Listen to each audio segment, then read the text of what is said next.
안녕하세요 여러분. 지난 주일 잘 지내셨나요? 이번 100분 토론에 출연했던 인물은 유시민 홍준표입니다.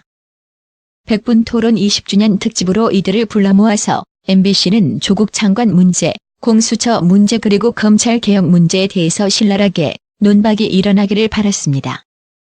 그러나 아시다시피 논박은 거의 없었고 결국 있었던 논박을 하나 건드린다면 바로 장해찬 시사평론가에 대해서 유시민 이사장이 논박을 일으킨 것입니다. 사실 유시민 이사장은 아시다시피 토론을 하는 데 있어서 무서워하지 않습니다. 모든 사람의 말이나 행동에서 진정성이라는 것이 없다고 당당히 말하는 사람이다 보니 장해찬 평론가가 지속적으로 지적하고 있는 지금의 20대의 감정 그리고 기울어져 있는 유시민 이사장의 현재 태도에 대해서도 떳떳하게 이야기할 수가 있는 것입니다.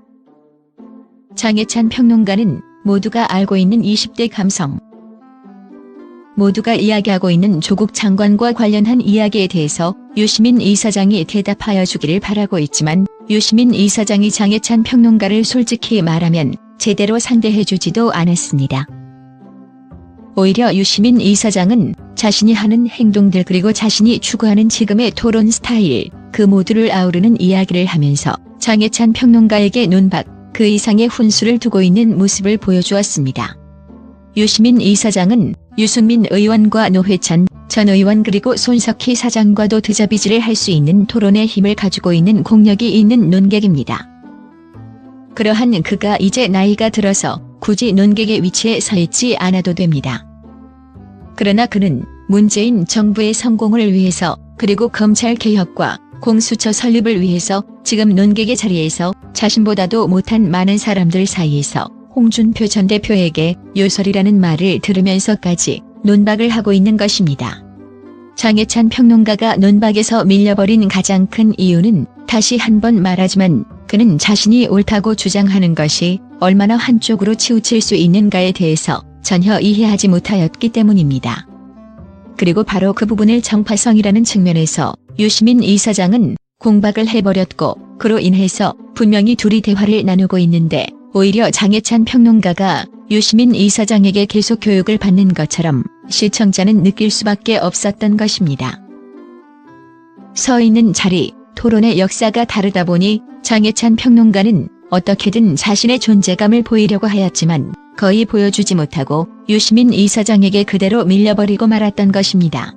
100분 토론 20주년 기념 특집은 홍준표 전 대표의 만담과 유시민 이사장의 토론 교육 그리고 장해찬 평론가의 감정을 기반으로 한 토론의 취약함을 그대로 보여주는 시간이었다고 볼 수 있습니다.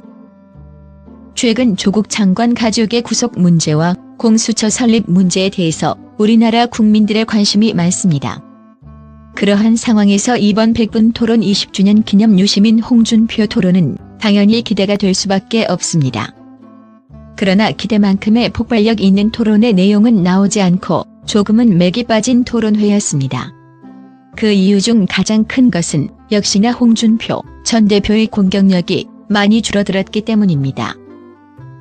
과거 홍카콜라와 알릴레오 콜라보 유튜브 토론회에서도 좋지 않은 모습을 보여주고 있는데 이는 사실 홍준표 전 대표의 전투력이 많이 줄어드는 면도 없지 않아 있지만 유시민 이사장의 전투력이 상당 부분 압도하는 측면이 더 있습니다. 최근 유시민 이사장은 언론부터 시작하여 검찰까지 그리고 보수 세력의 유튜버들을 모두 상대하는 전투력을 보여주고 있습니다. 그에 반해서 홍준표 전 대표는 현재 유의미한 성과를 보여준 적이 별로 없을 정도로 토론 참가자로서 제대로 자신의 실적을 보여주지 못하고 있습니다. 그리고 또한 100분 토론에서 나누고 있는 공수처 문제 그리고 조국 장관 문제에서 보수 진영이 광화문 집회와 같은 세대결은 이제 가능할지 몰라도 100분 토론에 임할 정도로 논리적으로 완성되어 나오는 사람들은 거의 없기 때문입니다. 그래서 보수 세력과 진보 세력이 논리 대결을 하고 토론회를 하게 되면 보수 진영이 그대로 말려버리는데 그대로 말려버리는 이는 지금의 보수 진영의 내적 빈곤화가 극심함을 보여준다 하겠습니다. 그러한 측면에서 오늘 100분 토론은 지금의 보수 세력이 얼마나 위기인지를 오히려 보여주는 날 것 그대로의 방송이었다고 할 수 있을 것입니다. 이 위기를 극복하지 못하면 아무리 지지율이 오른다고 하더라도 한계에 부딪힐 수밖에 없기 때문입니다. 또 하나, 이제 홍준표 전 대표는 더 이상 토론 상대자로서 나오기보다는 오히려 과거 썰전에서 유시민 이사장이 전원책 변호사와 함께 만담을 주고받으면서 휘둘리는 컨셉을 잡은 것처럼 바로 그 자리 즉 전원책 변호사 자리에 앉아서 굳이 현실 정치에 참여하기보다는 만담을 주고받으면서 현실 정치를 바라보는 위치에 서 있는 것이 낫지 않나라는 생각이 듭니다. 샵. 유시민 윤석열은 특수부장에 머물러 있어 부하에 속고 있다. 유시민 노무현 재단 이사장이 윤석열 검찰총장에 대해 여전히 정신적으로 정서적으로 특수부장에 머물러 있다고 지적했다. 윤 총장과 검찰을 언급하면서 조폭적 행태, 제왕적 검찰총장, 거짓말을 하고 있다. 대통령을 속이고 있다. 검찰의 난등의 비판도 내놓았다. 유 이사장은 지난 22일 유튜브 방송 알릴레오에서 MB정부가 쿨했다고 말할 때 윤석열 총장은 특수부장이었다며 이렇게 말했다. 유 이사장은 지금은 제왕적 검찰총장이다. 누구 말도 안 들어요라고 비판했다. 유 이사장은 검찰총장으로서 넓게 보고 다수의 대중에 공감하면서 이를 염두에 두고 내부를 지휘해야 한다고 꼬집었다. 유 이사장은 대검 차장들과 특수부 부장들이 다 윤석열 사단이다라면서 이 조직을 피라미드처럼 만들어 누구 말도 안 듣는 것이라고 지적했다. 그러면서 조폭적 행태를 보이는 이유가 윤석열 총장이 중앙지검장 시절에 배치했던 사람들이 피라미드처럼 일사불란하게 바치고 있어서 아무것도 귀에 안 들어간다고도 했다. 유 이사장은 윤 총장이 허위보고를 받고 있고 허위보고가 허위임을 깨닫지 못하고 있다는 것을 절감한 게 11가지 혐의를 보고 이 사람은 아무것도 모르는구나고 말했다. 윤 총장을 향해 귀하는 부하들에게 속고 있구나라고 말하고 싶다고 목소리를 높였다. 윤 총장을 향해 계속 거짓말을 하고 있다고 날을 세웠다.